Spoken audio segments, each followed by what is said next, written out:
Welcome to another deep dive. Today we are diving into Tuvix. Oh, Tuvix. Yeah, a classic Voyager episode, and we're dealing with excerpts from the episode itself.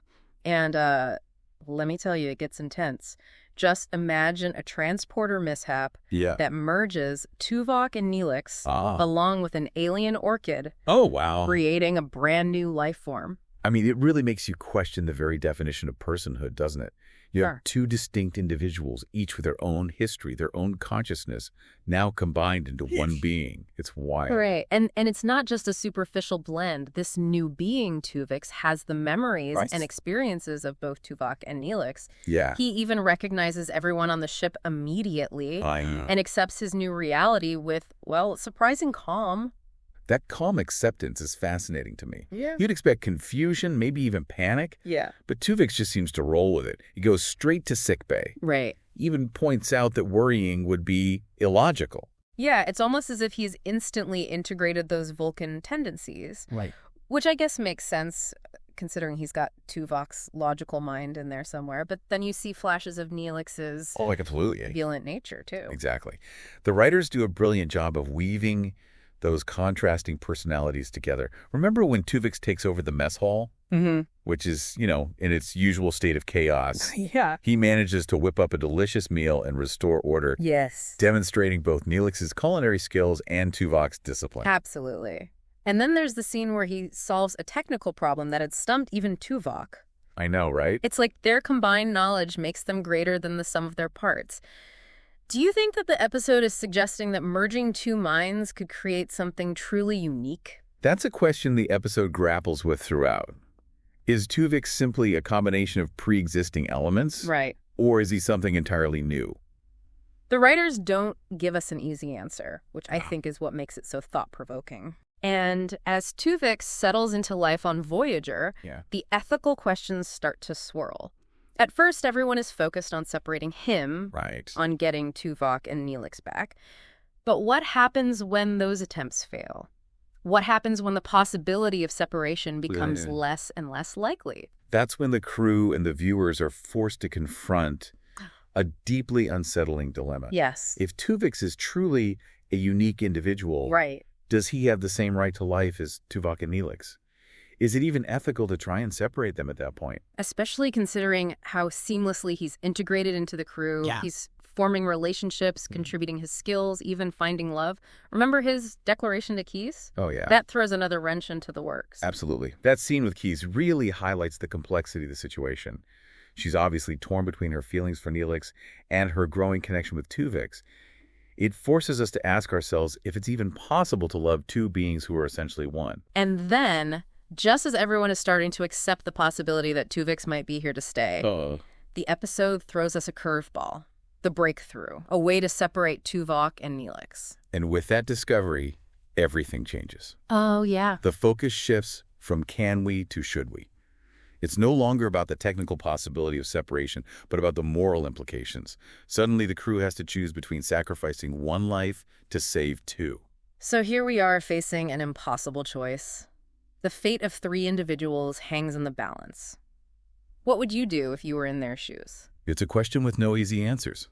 Do you prioritize the familiar, the individuals you've known and worked with? Or do you acknowledge the unique life that's emerged from this tragic accident? And that struggle plays out so powerfully in the scene where Janeway confronts Tuvix. It's almost palpable, that tension between her duty to her crew and her recognition of Tuvix as an individual. Absolutely. You see it in the way Tuvix pleads with her, reminding her of his contributions to the crew, the relationships he's built. He even invokes the memory of Tuvok and Neelix, highlighting their selflessness. It's almost as if he's trying to prove his worth, to demonstrate that he's worthy of life just as much as they are. But isn't that the crux of the issue? He shouldn't have to prove his worth. The fact that he exists, that he's sentient and experiencing life should be enough. Precisely. And yet the decision isn't so simple. Janeway is in an impossible position.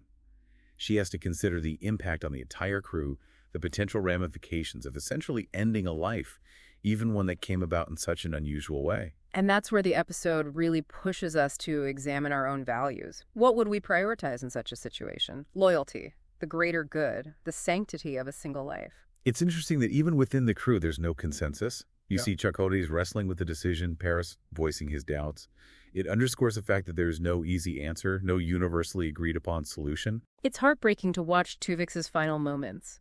He's pleading with the crew, asking them to recognize the injustice of what's happening, and there's this sense of helplessness that permeates the scene. Even the EMH refuses to participate in the separation, citing his ethical obligations as a doctor. It's a powerful statement about the inherent wrongness of ending a life, even for seemingly noble reasons. And ultimately, it falls to Janeway. She takes on the burden of making the decision of carrying out the act itself. That moment where she injects Tuvix with the radioisotope is just gut-wrenching. It's a testament to the writers that they don't shy away from the ugliness of the situation. Okay. There's no heroic music, no soaring speeches, Yeah. just the stark reality of a life being extinguished and the profound sadness that hangs over everyone present. And then in a flash of transporter light, Tuvix is gone. In his place are Tuvok and Neelix, dazed and confused, as if waking from a long sleep. It's a bittersweet reunion. You have Keyes embracing Neelix, overjoyed to have him back, but there's also this shadow of what they've all just witnessed. The cost of their happiness is laid bare. Even Tuvok, usually so stoic, seems shaken. His simple greeting to Janeway feels almost hollow, as if a part of him is missing, and perhaps always will be. That's the brilliance of the episode. It doesn't tie things up in a neat little bow. It leaves us with this lingering sense of unease, this understanding that even when things are seemingly restored, there are scars that remain. That final shot of Janeway living sickbay, her face etched with sorrow, says it all. She's carried out her duty, but the weight of her decision is evident in every line on her face. It reminds us that leadership isn't just about making tough choices. It's about living with the consequences of those choices, about bearing the burden of responsibility for the lives entrusted to you. So we've witnessed the separation, the return of Tuvok and Neelix, and the emotional toll it took on everyone involved. But the question remains, was it the right decision? Did the ends justify the means? That's the question that continues to haunt me even after all these years. Was there truly no other option? No way to preserve Tuvix's life while also restoring Tuvok and Neelix? That's what makes Tuvix such a brilliant piece of science fiction. It doesn't offer easy answers. It forces us to confront uncomfortable truths about life, death, and the choices we make when faced with seemingly impossible dilemmas. And it sparks debate, doesn't it? I mean, even within the Star Trek fandom, there's no consensus on whether Janeway did the right thing. Some people believe she had a duty to restore her original crew members no matter the cost. Others argue that Tuvix was a unique individual with just as much right to life as anyone else. They see Janeway's decision as a kind of murder, a sacrifice of the innocent for the sake of the familiar. It's fascinating how this one episode can elicit such strong and often conflicting emotions. For me, it speaks to the power of storytelling, the ability to craft a narrative that resonates on such a deep level. What I found particularly compelling is how Tuvix challenges our preconceived notions about what constitutes a person. Tuvix wasn't born in the traditional sense, but he was clearly sentient, capable of emotions, relationships, even self-awareness. He even had a sense of humor, which always gets me. Remember when he joked about symbiogenesis being like trying to extract the ingredients from a baked cake? It's such a small moment, but it underscores the fact that he was more than just a collection of traits from Tuvok and Neelix.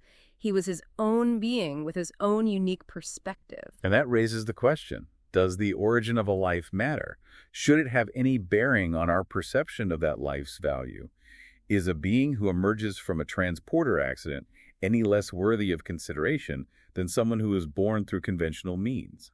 These are heavy questions, the kind that philosophers have grappled with for centuries. And Tuvix doesn't shy away from them. It throws them right in our faces, forcing us to confront our own beliefs and biases. I think that's why this episode continues to resonate with viewers decades later. It's not just a space adventure, it's a reflection on the human condition. A reminder that even in the vastness of the cosmos, the most profound questions are often the ones we grapple with right here on Earth. It's a reminder that life is messy, that there are no easy answers, and that sometimes even the best intentions can lead to tragic outcomes. But it's also a testament to the power of connection, of empathy. Even though Tuvix's life was cut short, he touched the lives of those around him.